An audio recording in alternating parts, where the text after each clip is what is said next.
Hi, welcome to my channel Fitty 50. இன்னைக்கு நம்ம series 27ஓட rape அப் டேல இருக்கோம். இந்த சீரீஸ்ல எல்லா எக்ஸசைசஸும் பார்த்தீங்கன்னா கோர் மசில்ஸ் எல்லாம் ஃபுல்லா ஸ்ட்ரென்தன் பண்றதுக்கான கஷ்டமான மூவ்ஸ் தான் சொல்லி கொடுத்துருக்கேன். 5 நாள் டிஃப்ரெண்ட் எக்ஸசைசஸ் பார்த்தோம். இன்னைக்கு ரேப் அப் டேல எல்லா எக்ஸசைஸும் ஒன்னா கம்பைல் பண்ணி சிங்கிள் வீடியோவா வரப்போகுது.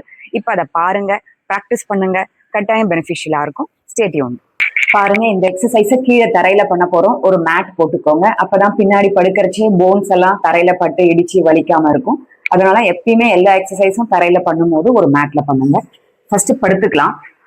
படுத்துட்டு காலை இப்படி parallel டு ஃப்ளோர், அதாவது தரைக்கு சமமா கீழ்கால் இருக்கணும்.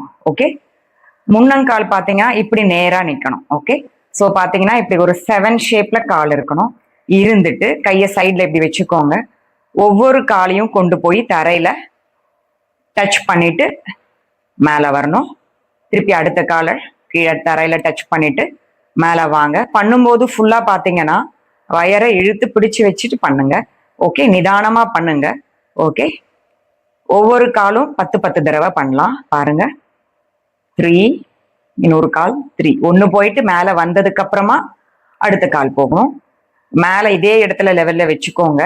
ஹைட் கம்மி ஆகக்கூடாது. அதாவது இந்த 7 ஷேப்ல மெயின்டைன் பண்ணலாம், இல்ல கொஞ்சம் மேல தூக்கிக்கலாமே தவிர கீழே வரக்கூடாது. கால் ஞாபகம் வச்சுக்கோங்க. Okay, down up, down up, down up, down up. இது மாதிரி 10 டைம்ஸ் முடிஞ்சதுக்கு அப்புறமா கொஞ்சம் வேகத்தை அதிகப்படுத்திக்க போறோம். அதாவது ஒவ்வொரு தடவையும் ஒரு கால் போயிட்டு மேல இன்னொரு கால் வருது இல்லையா, அப்படி பண்ணாம ஒரு கால் போயிட்டு மேல வரும்போதே அடுத்த காலையும் கொண்டு வரலாம். பாருங்க, இப்ப செகண்ட் வேரியேஷன். ஒரு கால் கீழே டச் பண்றோமா, அடுத்த கால் கீழே வரும்போது இது மேல போயிடும். ஓகே, இது செகண்ட் வேரியேஷன். இதையும் ஸ்லோவாவே பண்ணலாம், ஃபாஸ்டா பண்ணாதீங்க. எவ்வளோக்கு எவ்வளோ ஸ்லோவா பண்றோமோ அப்பதான் உங்களுக்கு கோர் மசில்ஸ் ஆக்டிவேட் ஆகும், காலில் இருக்கிற மசில்ஸும் ஆக்டிவேட் ஆகும். ஓகே, பாருங்க, ஒரு கால் மேல போகுது, அடுத்த கால் கீழே இறங்கும். ஓகே, ஒவ்வொரு தடவையும் கால் கரெக்டான ஷேப்ல இருக்க மாதிரி பார்த்துக்கோங்க. ஓகே, 7 மாதிரி இருக்கணும். ஓகே, கொஞ்சம் கால் மேல இருந்தாலும் ஓகே, அதுவும் கரெக்ட் தான். ஓகே, ஒவ்வொரு பக்கமும் ஒரு 10 டைம்ஸ் முடிஞ்சிருக்கும்னு நினைக்கிறேன். பண்ணி முடிச்சுட்டு ஒரு 15 செகண்ட்ஸ் ஆர் 20 செகண்ட்ஸ் பிரேக் எடுத்துக்கோங்க. ஒரு சைக்கிள் முடிஞ்சிட்டு இதுக்கு அடுத்தது தொடர்ச்சியா இன்னும் 2 செட் பண்ணலாம். இது மாதிரி 10 தடவை ஒவ்வொரு காலுக்கும் இன்னும் 2 தடவை இந்த மாதிரி பண்ணலாம். முதல்ல ஒவ்வொரு காலா நிதானமா போயிட்டு கீழே வரணும். அடுத்தது ஒரு கால் போகும்போது இன்னொரு கால் மேல போகணும். ஸோ இந்த 2 வேரியேஷனையும் 15, 20, 30 தடவைன்னு மாத்தி மாத்தி பண்ணிட்டே இருங்க. கோரை டைட்டா வச்சுட்டு பண்ணுங்க, கட்டாயம் நல்ல ரிசல்ட்ஸ் இருக்கும். எஸ்பெஷலி லேடிஸ் டெலிவரிக்கு அப்புறமாலாம் பாத்தீங்கன்னா இங்க இருக்கிற மசில்ஸ் எல்லாம் லூஸா இருக்குன்னு ஃபீல் பண்றீங்கன்னா இந்த மாதிரி எக்ஸசைஸை ரெகுலரா பண்ணிட்டே வாங்க, நல்ல பலன் இருக்கும். இங்க மசில்ஸை ஸ்ட்ரென்தன் பண்றதன் மூலமா, அதை டைட் ஆக்குறதன் மூலமா, ஃபேட் எல்லாம் போடுறதன் மூலமா அது இன்னும் நல்லா உங்களுக்கு காம்பாக்ட் ஆகி அங்க இருக்கிற மசில் அந்த ஃபிளாபினஸ் எல்லாம் போய் திக் ஆக ஆரம்பிச்சு உங்களுக்கு டைட்னஸ் கொடுக்கும். ஸோ நல்லா ப்ராப்பரா உங்களுக்கு டக் ஆயிடும் மசில்ஸ் எல்லாம். பாருங்க, இப்ப பண்ண போற எக்ஸசைஸ்க்கு ஒரு மேட் மேல இந்த மாதிரி கவுந்து பிளாங்க் பொசிஷன் மாதிரி வந்துடணும். இந்த எக்ஸசைஸ் பண்ணும்போது எப்பயுமே பாத்தீங்கன்னா ஷோல்டருக்கு எக்ஸாக்ட் கீழே கை இருக்கணும். அதே மாதிரி 2 ஷோல்டர்ஸ்க்கு நடுவில் எவ்வளவு டிஸ்டன்ஸ் இருக்கோ அதே டிஸ்டன்ஸ் தான் 2 கைக்கு நடுவில் இருக்கணும். பாருங்க, இப்படி வைக்கிறோமா, ஆரம்பிக்கும் போது கை ஷோல்டருக்கு கீழே இருக்கணும். ஷோல்டருக்கு முன்னாடியோ உள்ளியோ இருக்கக்கூடாது. அதே மாதிரி 2 ஷோல்டர் இவ்வளோ டிஸ்டன்ஸ் இருக்குன்னா கைக்கு நடுவில் இவ்வளோ டிஸ்டன்ஸும் இருக்கணும், பார்த்துக்கோங்க. அதுக்கப்புறமா உடம்ப ஸ்ட்ரெயிட் பண்ணிக்கோங்க. ஓகே, பேக் இப்படி தூக்கிலாம் இருக்கக்கூடாது, அப்படியே பிளாங்க் பொசிஷன்ல உங்களே பார்த்து நீங்க கரெக்ட் பண்ணிக்கோங்க. ஒரு கையை கொண்டு போய் சைட்ல வச்சுட்டு திருப்பி முன்னாடி வாங்க. ஓகே, ஒவ்வொரு பக்கமும் ஒரு 10 டைம்ஸ் பண்ணலாம். ஓகே, பாருங்க, சைட்ல கை வச்சுட்டு திருப்பி வாங்க. நல்லா இந்த இருக்கிற மசில்ஸ் எல்லாம் இழுத்து பிடிச்சிட்டு பண்ணுங்க. ஓகே, லூஸா விடாதீங்க. ஓகே, பாருங்க, சைட்ல தைஸ்க்கு நேரா வச்சுட்டு இப்படி கொண்டு வரணும். ஓகே, ஒரு 5 டைம்ஸ் பண்ணதுக்கு அப்புறமா அடுத்த கையும் பண்ணலாம். பாத்தீங்கன்னா பேக் இப்படி தூக்கிக்க கூடாது, பிளாட்டா இருக்கணும், பலகை மாதிரி இருக்கணும், அதான் பிளாங்க். அப்போ சைட்ல இப்படி கையை வச்சுட்டு நிதானமா ஃப்ரண்ட்ல வாங்க. ஓகே, ஒரு 5 டைம்ஸ் ஃபர்ஸ்ட் பண்ணுங்க. பிகினர்ஸ் பண்ண முடியுதுன்னா அதுக்கப்புறம் 5, 10 வந்து ஆக்கலாம், 15 ஆக்கலாம், அந்த மாதிரி. ஓகே, இன்னொரு கை பெண்ட் ஆகவே கூடாது. ஓகே, ஒரு கை பின்னாடி போகும்போது அடுத்த கை ஸ்ட்ரெயிட்டா தான் இருக்கும். பண்றீங்களா? அடுத்த வேரியேஷன் என்னன்னு கேட்டிங்கன்னா, இதே மாதிரி பிளாங்க் பொசிஷனில் போயிடணும். கையை ரெண்டும் நீட்டி தான் வச்சுக்கணும். ஒரு கையை மட்டும் மடிச்சுட்டு கீழே போய் திருப்பி மேலே வரணும். அப்போ இந்த கை மடங்காமல் வச்சுக்கணும். அதாவது ஒரு கை தாங்குற கை நீட்டியே இருக்கணும். இன்னொரு கை மட்டும் மடிச்சுட்டு திருப்பி மேலே வரணும். மடிச்சுட்டு திருப்பி மேலே வரணும். அதே தான் கை ரெண்டுத்துக்கும் பார்த்தீங்கன்னா, இங்கே எவ்வளோ டிஸ்டன்ஸ் இருக்கோ அவ்வளோ டிஸ்டன்ஸ் இருக்கும். ஷோல்டருக்கு கீழே எக்ஸாக்டாக இந்த கையை பதிய வச்சுட்டு பண்ணணும். கால் பார்த்தீங்கன்னா டோஸில் தான் நிற்கணும். உடம்பு பார்த்தீங்கன்னா பலகா மாதிரி ஸ்ட்ரெயிட்டாக இருக்கணுமே தவிர மேலே பேக் எழுந்துலாம் இருக்கக்கூடாது. அதை மட்டும் பார்த்துக்கோங்க. இப்படி தான் உங்களே நீங்கள் செல்ஃப் கரெக்ட் பண்ணிக்க முடியும். பாருங்க, இப்படி ஷோல்டருக்கு கீழே அட்ஜஸ்ட் பண்ணிக்கோங்க. டிஸ்டன்ஸ் கரெக்டாக இருக்கான்னு பார்த்துக்கோங்க. ஷோல்டர் கீழே கை இருக்கான்னு பார்த்துக்கோங்க. ஷோல்டருக்கு முன்னாடி போயிடக்கூடாது, ஷோல்டருக்கு உள்ளே வரக்கூடாது. எக்ஸாக்ட் ஷோல்டர் லெவலில் தான் இருக்கணும். இருக்கா? இப்போ ஒரு கை கீழே வச்சிருங்க, மேலே வாங்க. இந்த கை மடங்கக்கூடாது. கை கீழே வைக்கிறோம், மேலே வரும். கை கீழே வைக்கிறோம், மேலே வரும். 5 டைம்ஸ் பண்ணலாம். இந்த கை மடங்காம பார்த்துக்கோங்க. ஓகே, அதான் சேலஞ்ச். அதே மாதிரி பேக் மேலே போகக்கூடாது. ஓகே, அவ்வளோதான். இப்போ இந்த 2 வேரியேஷனையும் சேர்ந்த மாதிரி பண்ணி காமிக்கிறேன். அட் ஸ்டிச் பாருங்க. ஷோல்டருக்கு கீழே கைப்பதிய வைக்கிறோம். ஷோல்டருக்கு இருக்கிற இடைவெளி ரெண்டுத்துக்கும் விட்டுறோம். காலை நீட்டிக்கிறோம். ஓகே, ஒரு கை சைடில் போயிட்டு வரணும், இன்னொரு கை சைடில் போயிட்டு வரணும். பேக் மேலே போகக்கூடாது, பார்த்துக்கோங்க. ஓகே, இது மாதிரி ஆல்டர்னேட்டாக பண்ணலாம். Side front, side front, side front. இது பண்ணி முடிச்சது என்ன பண்ண போகிறோம்? ஒரு கை down up, down up, down up, down up, down up. Bend ஆகக்கூடாது, கொஞ்சம் கஷ்டமாக இருக்குது. Down up. ஓகே, அவ்வளோதான். இதை ட்ரை பண்ணிகிட்டே இருங்க. கஷ்டமாக இருந்தாலும் நல்ல ரிசல்ட்ஸ் இருக்கும். இங்கே இருக்கிற ஃபேட்டை குறைக்க முடியும், சுற்றி கோரை ஸ்ட்ரென்தன் பண்ண முடியும். அதனால் பாடி போஸ்டரே பார்த்தீங்கன்னா கரெக்டாக இருக்கும் உங்களுக்கு. ஸோ இதை நீங்கள் கட்டாயம் ப்ராக்டிஸ் பண்ணுங்கள். பாருங்கள், இந்த எக்ஸசைஸ் பண்ணுறதுக்கும் மேட்டில் பண்ணுங்கள். அப்போ தான் ஈஸி அண்ட் கம்ஃபர்டபுளாக இருக்கும். நடுவில் வலி வந்து நம்ம கையை விட்டுற மாட்டோம். அதுக்காக சொல்கிறேன். ஃபஸ்ட்டு அனிமல் போஸ் வந்துருங்க. அதாவது ஒரு மிருகம் மாதிரி நின்றுக்கணும் கவுந்து. ஸோ 2 காலும் பிரித்து வச்சுக்கோங்க. ரொம்ப க்ளோஸாக இருக்கக்கூடாது, கொஞ்சம் கேப் வச்சுக்கோங்க. அதே மாதிரி கால் பார்த்தீங்கன்னா விரல் தான் அப்படி தரையில் படுற மாதிரி இருக்கணும். அதுக்கப்புறம் ஷோல்டரை நல்லா பிரிச்சுட்டு 2 கையும் எக்ஸாக்டாக ஷோல்டருக்கு கீழே வச்சுக்கோங்க. 2 ஷோல்டருக்கு நடுவில் எவ்வளோ இடைவெளி இருக்கோ அதே தான் இந்த 2 உள்ளங்கைக்கு நடுவில் இடைவெளி இருக்கணும். அதுவும் அட்ஜஸ்ட் பண்ணிக்கலாம். பண்ணிட்டு காலை முட்டி போட்டிருக்கிறதுலேருந்து நீட்டி வச்சுக்கணும். டோஸில் அப்படியே நிற்கணும். பேக்கெல்லாம் கரெக்ட் பண்ணிக்கணும். சரியா? கரெக்டான பொசிஷன் அதுதான். பாருங்க, காலை நீட்டிக்கிறோம். அடுத்தது இன்னொரு காலையும் நீட்டுறோம். பேக் மேலே தூக்கி இருந்ததுன்னா கொஞ்சம் டவுன் பண்ணிக்கோங்க. நீங்களே மிரருக்கு முன்னாடியோ இந்த மாதிரி ஃபோனுக்கு முன்னாடியோ வச்சு பண்ணிக்கலாம். இப்போ இந்த ஹை பிளாங்க் இதில் இப்படியே நீங்கள் எவ்வளோ நேரம் இருக்க முடியுமோ ஒரு 30 கவுண்ட்ஸ் இல்லை டைமர் செட் பண்ணிட்டு இருந்துக்கோங்க. எக்ஸாம்பிள், இப்போ நான் ஒரு 10 கவுண்ட்ஸ் ஆல்ரெடி 10 முடிச்சிருப்பேன். இப்போ ஒரு 10 செகண்ட்ஸ் எக்ஸ்ட்ரா இருக்கேன். ஓகே, ஃபஸ்ட்டு 10 கவுண்ட்ஸ் ஆரம்பிங்க. அதுக்கப்புறம் 20, 30 அப்படி போகலாம். ஓகே, ஒரு 20 செகண்ட்ஸ் முடிஞ்சதுக்கு அப்புறமா முட்டி போட்டு ரிலாக்ஸ் பண்ணிக்கலாம். ஓகே, கோரை நல்லா, அதாவது இந்த பகுதியில் இருக்கிற மசில்ஸ் எல்லாம் நல்லா உள்ள இழுத்துட்டு இந்த பொசிஷன்ல இருங்க. லூஸா விடாதீங்க. ஓகே, தலை அதே மாதிரி மேலேயும் இருக்கக்கூடாது, கீழேயும் தொங்கக்கூடாது. தலை ஓரளவுக்கு உடம்போட ஸ்ட்ரெயிட்டா அப்படியே இருக்க மாதிரி பார்த்துக்கோங்க. ஓகே, எவ்வளோ நேரம் முடியுமோ இந்த ஹை பிளாங்க்ல இருந்துட்டு அதுக்கப்புறம் ரிலாக்ஸ் பண்ணிக்கலாம். இதுதான் ஒரு வேரியேஷன், ஹை பிளாங்க் வேரியேஷன். அடுத்தது இதே மாதிரி தான் பொசிஷன் எல்லாம் வந்துருவோம். ஆனா கையை ஃபுல்லா இப்படி நீட்டி வைக்காம மடக்கி வைக்க போறோம். அதுதான் ஒரே டிஃப்ரென்ஸ். அந்த பொசிஷன்ல ஒரு 30 செகண்ட்ஸ் ட்ரை பண்ணலாம். பாருங்க, அதே மாதிரி ஷோல்டருக்கு கீழே இந்த எல்போ வரணும். இந்த பக்கமும் அதே தான். 2த்துக்கும் டிஸ்டன்ஸ் பார்த்துக்கோங்க. இப்போ காலை நீட்டிக்கோங்க. பேக்கை கரெக்ட் பண்ணிக்கோங்க. ஸ்ட்ரெயிட்டா வரணும். இப்போ பாருங்க, முட்டி தரையில படாது, கால் டோஸ் மட்டும்தான் தரையில படும். அதே மாதிரி ஃப்ரண்ட்ல பார்த்தீங்கன்னா எல்போவும் ஷோல்டரும் ஸ்ட்ரெயிட் லைன்ல வச்சு தரையில பிடிச்சிக்க போறோம். இப்போ தலையை பார்த்தீங்கன்னா மேலேயும் தூக்கக்கூடாது, கீழேயும் ட்ராப் பண்ணாதீங்க. ஓரளவுக்கு ஸ்ட்ரெயிட்டா வச்சு கவுண்ட் பண்ணிக்கோங்க ஒரு 30 செகண்ட்ஸ்க்கு. ஓகே, இல்லைன்னா உங்களுக்கு 10 செகண்ட்ஸ் முடியும்னா அது மட்டும் பண்ணா போதும். ஓகே, ஒரு 30 கவுண்ட்ஸ் முடிஞ்சதுக்கு அப்புறம் ஸ்லோவா ரிலாக்ஸ் பண்ணிக்கலாம். இவ்வளவுதான் இந்த வேரியேஷன். ஸோ ஹை பிளாங்க் பார்த்துட்டோம், லோ பிளாங்க் பார்த்துட்டோம். லோ பிளாங்க் தான் ரியல் ஒரிஜினல் பிளாங்க். ஸோ இது பண்ண இங்க இருக்கிற மசில்ஸ் எல்லாம் ஸ்ட்ரென்தன் பண்ண முடியும். அடுத்தது என்ன பண்ண போறோம்னு கேட்டீங்கன்னா, இதை ரெண்டுத்தையும் மிக்ஸ் பண்ண போறோம் கண்டினியூஸா ஒரு 30 செகண்ட்ஸ். அதாவது லோ பிளாங்க், அதுலேருந்து எழுந்து ஹை பிளாங்க், திருப்பியும் லோ பிளாங்க், ஹை பிளாங்க்.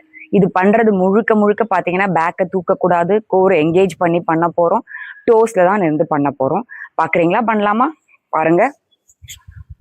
காலை ஸ்லைட்டா பிரிச்சு வச்சுக்கிறேன், ஷோல்டருக்கு கீழே கை வச்சுக்கிறோம், காலை எக்ஸ்டெண்ட் பண்ணிடுறேன், பேக் மேல தூக்கி இருந்ததுன்னா கம்மி பண்ணிட்டு இப்ப கோ. 1, நிதானமா பண்ணுங்க. 2, 3, ஃபர்ஸ்ட் ஒரு 5 கவுண்ட்ஸ் பண்ணுங்க, அதுக்கப்புறமா கொஞ்சம் கொஞ்சமா இம்ப்ரூவ் பண்ணலாம். 4, 5,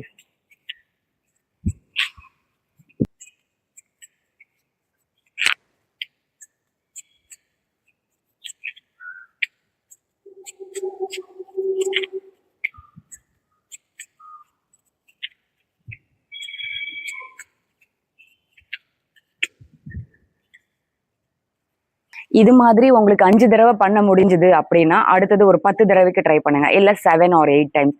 இது மாதிரி ஸ்டெப் அப் பண்ணிட்டே போங்க. ரொம்ப நல்ல பெஸ்ட் எக்ஸசைஸ் கோரை என்கேஜ் பண்றதுக்கு. கட்டாயம் இங்க இருக்கிற மசில்ஸ் ஸ்ட்ரென்தன் பண்ண முடியும். இங்க இருக்கிற மசில் ஸ்ட்ரென்தன் ஆச்சுனாலே உங்க பாடி போஸ்டர் நல்ல ஒரு தோற்றம் இருக்கும், ஃபேட் எல்லாம் எடுக்க முடியும், கரெக்டான ஹியூமன் ஷேப்புக்கு கொண்டு வர முடியும் நம்ம உடம்பு. பாருங்க, இந்த எக்ஸசைஸும் கீழே இருந்து தான் பண்ண போறோம். ஒரு மேட் எடுத்துக்கோங்க, அப்பதான் ஈஸியா இருக்கும், வலி எதுவும் இருக்காது, தொடர்ச்சியா பண்ண முடியும். டிஸ்கம்ஃபர்ட் இருந்து தான் பண்ண மாட்டோம் இல்லையா? அதனாலதான் எப்பயுமே மேட் மேல பண்ணுங்க. இன்னைக்கு பண்ண போற எக்ஸசைஸ் பேரு சைட் பிளாங்க்ஸ் சொல்லுவோம்.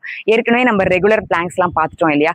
அதாவது நேரா பண்ணக்கூடியது ஹை பிளாங்க்ஸ், ரெகுலரா கையை மடிச்சுட்டு பண்ணக்கூடிய லோ பிளாங்க்ஸ் எல்லாம் பார்த்துட்டோம். இன்னைக்கு பார்க்க போறது ஒரு பக்கமா பிளாங்க், ஒரு கையோட சப்போர்ட்ல ஃபுல் பாடி வெயிட், அஃப்கோர்ஸ் கால் பின்னாடி இப்படி நிற்கும், இப்படி பண்ணிட்டு உடம்ப பலகா மாதிரி வைக்க போறோம். சைட்ல உடம்பும் திரும்பி இருக்கணும், கை மேல ரைஸ் பண்ணி பேலன்ஸ் போஸ்ல எடுக்கணும்.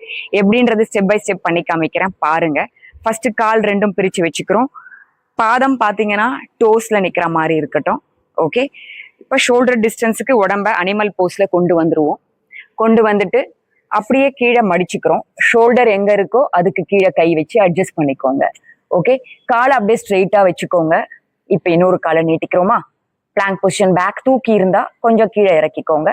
இருந்துட்டு இப்போ அப்படியே உடம்ப டில்ட் பண்ணணும். இன்னொரு கால் மேல இந்த கால் போற மாதிரி பேலன்ஸ் பண்ணிக்கோங்க. ஓகே, ஸ்ட்ரெயிட் ஆயிடணும். ஓகே, இப்போ இந்த இடுப்பு பகுதி கீழே போச்சுன்னா நேர் பண்ணிக்கோங்க, அதுவும் இம்பார்ட்டன்ட். இப்போ கையை ஸ்ட்ரெயிட்டா வச்சுக்கோங்க. இவ்வளவுதான். எவ்வளவு நேரம் உங்களால இந்த போஸ்ல நிக்க முடியும் பாருங்க. 5 செகண்ட்ஸ் ஆரம்பிங்க, 10 செகண்ட்ஸ் அப்புறம் லென்தன் பண்ணுங்க, 15, 20, 30 வரைக்கும் தாராளமா பண்ணலாம். அப்புறம் ஸ்ட்ரெயிட்டா இப்படி பேலன்ஸ் எடுத்துக்கோங்க. பாருங்க, சப்போர்ட்டோட திருப்பி வந்துருங்க. இதே தான் இன்னொரு பக்கம் பண்ண போறோம். பண்ணலாமா? பாருங்க, கால் பிரிச்சுக்கிறோமா? அனிமல் போஸ் வந்துடுறோமா? கை அப்படியே மடிச்சு ஷோல்டருக்கு கீழே இந்த கையை வச்சுக்கிறோம். இப்ப நான் லெஃப்ட் ஹேண்ட்ல பண்றேன், போன தடவை ரைட்ல பண்ணிட்டேன். காலை நல்லா நீட்டிக்கோங்க. நீட்டிட்டு பேக்கை டவுன் பண்ணிக்கிறோம். ஷோல்டர் கீழே கை இருக்கணும்னே உடம்ப டில்ட் பண்ணுங்க. ஒரு கால் மேல இன்னொரு கால் வச்சுக்கலாம். ஓகே, இப்ப கையை ஸ்லோவா மேல தூக்குங்க. ஓகே, ஃபுல் இந்த கை எல்லாம் ஒரே லைன்ல வரணும். ஓகே, ஹிப் கீழே ஆச்சுன்னா மேல கொண்டு போங்க. ஓகே, பேலன்ஸ் பண்ணிக்கோங்க. ஓகே, ஹிப் மேல வச்சுக்கலாம். தலையெல்லாம் ஸ்ட்ரெயிட்டா இருக்கட்டும். ஃபியூ கவுண்ட்ஸ் பண்ணிக்கோங்க. 1, 2, 3, 4, 5, ஒரு 10 to 15 கவுண்ட்ஸ் பண்ணா கூட ஓகே. ஓகே, எவ்வளவு நேரம் முடியுமோ பண்ணிட்டு திருப்பி எழுந்துக்கோங்க. ஸோ இதுதான் ரெகுலர் பிளாங்க்ல பண்ற சைட் பிளாங்க்ஸ், அதாவது கையை எல்போவை மடிச்சுட்டு பண்ற சைட் பிளாங்க். இப்போ எல்போவும் மடிக்காம கையை ஃபுல்லா ஸ்ட்ரெச் பண்ணியும் பேலன்ஸ் பண்ணி சைட் பிளாங்க்ஸ் பண்ணலாம். அது கொஞ்சம் கஷ்டமா இருக்கும், பட் ட்ரை பண்ணி பாருங்க. இது இன்னொரு வேரியேஷன். அதாவது இதே மாதிரி காலை பிரிச்சு வச்சுக்கிறோமா? அனிமல் போஸ் கீழே வந்துடுறோமா? ஓகே, இப்போ பாருங்க, அட்ஜஸ்ட் பண்ணிட்டு இப்போ பாருங்க, காலை நீட்டிக்கிறோம், இன்னொரு காலை நீட்டிக்கிறோம், பேக் டவுன் பண்ணிக்கிறோம். அப்படியே உடம்ப டில்ட் பண்ணுங்க, கொண்டு போங்க இந்த காலை இன்னொரு காலுக்கு மேல. ஓகே, இப்போ கையை ரைஸ் பண்ணுங்க ஸ்லோவா. ஓகே, பாருங்க, இப்போ ஹோல்ட் பண்ணுங்க. 1, 2, 3, 4, 5. ஹிப் டவுன் ஆச்சுன்னா மேல எடுத்துக்கணும். 6, 7, 8 9 10. ஓகே, எவ்வளோ நேரம் முடியுமோ இருந்துட்டு வந்துடலாம். அவ்வளோதான். இப்போ இந்த கைக்கும் பண்ணுவோம் பாருங்க. காலை பிரித்து வச்சுக்கிறோம், கையை பிரித்து வச்சுக்கிறோம். ஓகே, இப்போ காலை நீட்டிக்கலாம். ஓகே, பேக்கை சரி பண்ணிக்கோங்க. ஒரு பக்கமாக கை அட்ஜஸ்ட் பண்ணிட்டு பாடியை ஒரு சைடில் டில்ட் பண்ணி ஹிப்பை டவுன் பண்ணாமல் ஸ்ட்ரைட் பண்ணிக்கோங்க. மேலே நிமித்திக்கோங்க, கை மேலே வச்சுக்கோங்க. ஹோல்டு 1 2 3 4 5 6 7 8 9 10. Okay, relax. அவ்வளோதான்.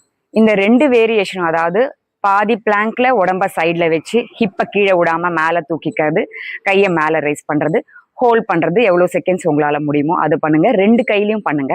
அடுத்தது கையை ஃபுல்லா நீட்டி வச்சு ஒவ்வொரு பக்கமும் இதையே ரிப்பீட் பண்ண போறோம். ஸோ இந்த 2 வேரியேஷன் இருக்கிற சைட் பிளாங்க்ஸை ட்ரை பண்ணிட்டே இருங்க, ரொம்ப பெனிஃபிஷியலா இருக்கும். பாத்தீங்கன்னா இந்த வேரியேஷனுக்கும் தரையிலேருந்து தான் பண்ண போறோம், ஏன்னா பிளாங்க்ல பண்றோம் இல்லையா, அதனால பாருங்க. 2 காலும் பிரிச்சு வச்சுக்கிறோம், ஷோல்டருக்கு கீழே கை வைக்கிறோம். அதே லெவல்ல கையை கீழே இப்படி வச்சுட்டு இன்னொரு கையும் வைக்கிறோமா, காலை நீட்டி டோஸ்ல வந்துடுறோமா. பேக் தூக்கி இருந்ததுன்னா சமமா வச்சுக்கோங்க. இப்ப என்ன பண்றோம்னா கையை ஃப்ரண்ட்ல வைக்கிறோம், இன்னொரு கையை ஃப்ரண்ட்ல வைக்கிறோம், திருப்பி கையை கீழே பின்னாடி கொண்டு வரும், பின்னாடி கொண்டு வரும். இதுதான் பிளாங்க் வாக். திருப்பி பொசிஷன் கரெக்ட் பண்ணிக்கணும். ஓகே, இதே தான் ரிப்பீட் பண்ண போறோம் தொடர்ச்சியா 15 செகண்ட்ஸ். இது கவுண்ட்ஸ் கிடையாது. 15 செகண்ட்ஸ் வாக் அவுட் பண்ணுவோம். அதாவது எல்போஸை ஃப்ரண்ட்ல கொண்டு போயிட்டு இன்னொரு கையோட எல்போவையும் ஃப்ரண்ட்ல கொண்டு போறோம், திருப்பி எல்போஸ் 2யும் பின்னாடி கொண்டு வரும். இதையே ரிப்பீட்டடா பண்ணணும். ஓகே, கீழே உடம்பு படுத்துடக்கூடாது, அது மட்டும் ஞாபகம் வச்சுக்கோங்க. பண்ணலாமா? திருப்பியும் 15 செகண்ட்ஸ் பாருங்க. பிளாங்க் பொசிஷன் போயிடலாம். ஷோல்டருக்கு கீழே கை வச்சுட்டோமா, இப்போ ஃப்ரண்ட்ல வைக்கிறோம், இன்னொரு கை ஃப்ரண்ட்ல வைக்கிறோம். ஓகே, திருப்பி பின்னாடி நார்மல் பொசிஷன் பிளாங்க் பொசிஷன் வந்துடுறோம். ஓகே, ஸோ ஒவ்வொரு வாட்டியும் கை ஃப்ரண்ட்ல போகணும், ஒவ்வொரு வாட்டியும் கை பின்னாடி வரணும். 15 செகண்ட்ஸ் வரைக்கும் இதை பண்ண போறோம். பேக் மேல தூக்கி இருந்ததுன்னா அப்பப்போ சமமா பண்ணிக்கோங்க, பழகா மாதிரி இருக்கணும் உடம்பு. Okay, 15 second plank walk out. Okay, 10 second ஆயிருக்கும். ஒரு டோட்டல் ஆஃப் 5 கவுண்ட்ஸ் வரும் 15 செகண்ட்ஸ்ல நிதானமா பண்ணா. ஓகே, ஃபுல் பாடி வெயிட்டை பேலன்ஸ் பண்ணி பண்றோம். ஓகே, 15 செகண்ட்ஸ் முடிஞ்சிருக்கும். இப்போ காலை ரிலீஸ் பண்ணி ரிலாக்ஸ் பண்ணிப்போம். ஓகே, ட்ரை பண்றீங்களா? ஸோ அடுத்த வேரியேஷன் என்னன்னு பார்க்கலாமா? ரொம்பவே கஷ்டமானது லாங் லிவர் பிளாங்க்னு சொல்லுவோம். பிளாங்க் பொசிஷன் போயிட்டு சென்டர் ஆஃப் கிராவிட்டி உடம்புல இருந்து இன்னும் கொஞ்சம் தள்ளி வைக்க போறோம். அந்த கிராவிட்டி வெளியில போகும்போது எப்படி உடம்ப நம்மளே காப்பாத்தி, அதாவது கோர் மசில்ஸை மேக்சிமம் யூட்டிலைஸ் பண்ணி மேக்சிமம் எல்லா மசில்ஸையும் என்கேஜ் பண்ணி நம்ம பாடியை கீழே விழாம தடுக்க வைக்க போறோமோ, அதுதான் இந்த எக்ஸசைஸோட பிக்கஸ்ட் திங் சேலஞ்ச். ஸோ பார்க்கலாமா? அதாவது பிளாங்க் பொசிஷன் ரெகுலரா போயிடுங்க, காலை நீட்டிக்கலாம், பேக்கை டவுன் பண்ணிக்கலாம், இப்படி கை வச்சுக்கிறோமா. இப்போ கொஞ்சம் கொஞ்சமா ஃப்ரண்ட்ல கையை நகர்த்திட்டே வாங்க. ஓகே, ஷோல்டர் லெவல்ல இருந்து வெளியில போயிடணும். ஸோ பாத்தீங்கன்னா இந்த இடத்துல ஹோல்ட் பண்ணிடுங்க. அப்படி எவ்வளோ நேரம் ஹோல்ட் பண்ண முடியுமோ ஹோல்ட் பண்ணுங்க, ஒரு 10 or 15 செகண்ட்ஸ். ஓகே, அதுக்கப்புறம் ரிலாக்ஸ். ஓகே, கஷ்டமா தான் இருக்கும். இது பண்ண முடியலன்னா ரெகுலரா பிளாங்க் மாதிரி போயிட்டு கூட நீங்க பண்ணலாம். ஃபர்ஸ்ட் பண்ணலாமா? பாருங்க, ரெகுலரா பண்ற மாதிரி பிளாங்க் பொசிஷன் போயிடுங்க, போயிட்டு எல்போவை மடிச்சு விட்டுருங்க.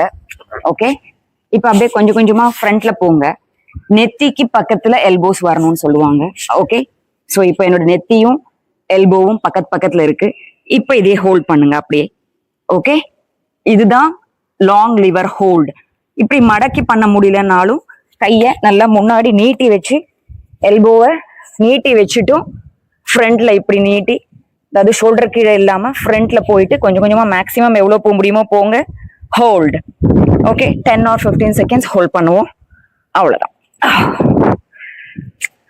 திருப்பியும் ஒரு தடவை பண்றேன் பாருங்க. ஃபியூ செகண்ட்ஸ் தான் பண்ண முடியும், அதுக்கப்புறம் கிவ் அப் பண்ணிடுவோம். 10 செகண்ட்ஸ் இருந்தாலே பெரிய விஷயம், இல்ல 5 செகண்ட்ஸ் ட்ரை பண்ணா கூட பெரிய விஷயம் தான். பண்ணலாமா?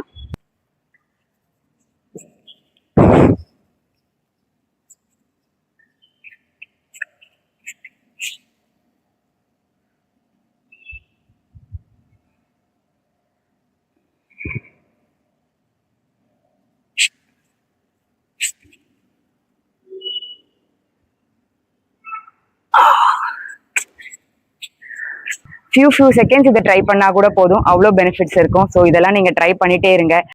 ஸோ 5 டிஃப்ரெண்ட் டேஸோட 10 டிஃப்ரெண்ட் எக்ஸசைஸை நீங்கள் எல்லாம் இப்போ கண்டினியூஸாக பார்த்துட்டீங்க, ப்ராக்டிஸும் பண்ணுங்க. அவ்வளோ பெனிஃபிட்ஸ் இருக்குது. கோர் ஸ்ட்ரென்தன் பண்ணுறதன் மூலமாக பேக் பெயின் இல்லாமல் இருக்கும். எப்பயுமே ஆக்டிவாக இருக்க முடியும். எனர்ஜி ஹை லெவலில் வச்சுக்க முடியும். கூன் சீக்கிரமாக விழுந்துராது. நம்மளோட போஸ்டர் எப்பயுமே ஒரு கம்பீரமாக இருக்கும். அது தவிர்த்து மசில்ஸ் இங்கெல்லாம் ஸ்ட்ராங்காக இருந்தால் தான் உங்களுக்கு ஃபேட் எதுவும் சேராமல் இருக்கும். ஸோ இவ்வளோ பெனிஃபிட்ஸ் தரக்கூடிய இந்த கோர் ஸ்ட்ரென்தனிங் எக்ஸசைஸை ப்ராக்டிஸ் பண்ணிகிட்டே இருங்க. நான் அடுத்த சீரீஸ் ஃப்ரெஷ் சீரீஸ் நம்பர் 28 என்னவா இருக்கும்னு அதோட உங்களெல்லாம் வந்து பார்க்குறேன். அது வரைக்கும் stay tune to my channel Fitty 50. Bye bye.